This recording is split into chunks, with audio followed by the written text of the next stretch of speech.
Bonjour. Ce numéro s'intéresse à la lutte contre la criminalité économique et financière. Dans le cadre de sa mission de soutien aux acteurs de la chaîne pénale, l'Office national de recouvrement des avoirs criminels a organisé un renforcement des capacités des magistrats, greffiers, officiers de police judiciaire et autres partenaires institutionnels. Capacitation autour du thème central, la saisie, la confiscation et le recouvrement des avoirs criminels. L'atelier a également abordé de manière approfondie le cadre juridique national, les types de biens ciblés ainsi que les mécanismes de coopération interinstitutionnelle, d'après le directeur de l'ONRAC, Mor Ndiaye. Il est au micro de Moustapha Sall. Je dois rappeler que le Sénégal a modifié son dispositif de lutte contre la criminalité économique financière, donc y compris la criminalité organisée, juillet 2021, à travers des modifications du code pénal, mais également du code de procédure pénale.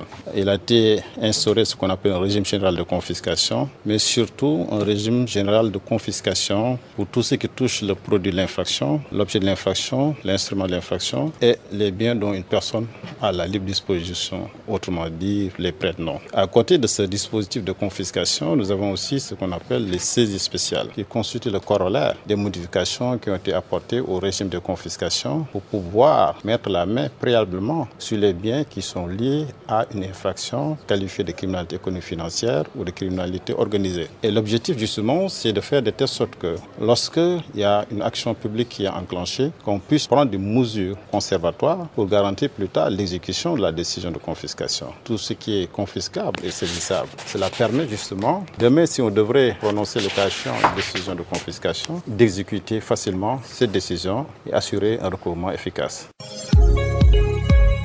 L'objectif aussi, c'est de faire de telle sorte que les avoirs qui peuvent se déprécier dans le temps, c'est ça aussi justement l'objectif de la création et la mise en service de l'ONRAC, pour que les biens ne se dégradent pas, parce qu'avant l'ONRAC, il n'y avait pas une structure spécialisée qui était chargée de la gestion des avoirs, de valoriser les avoirs qui sont saisis dans le cadre de ces procédures pénales. Donc cet atelier a une importance, d'autant plus qu'aujourd'hui, cette lutte elle est holistique.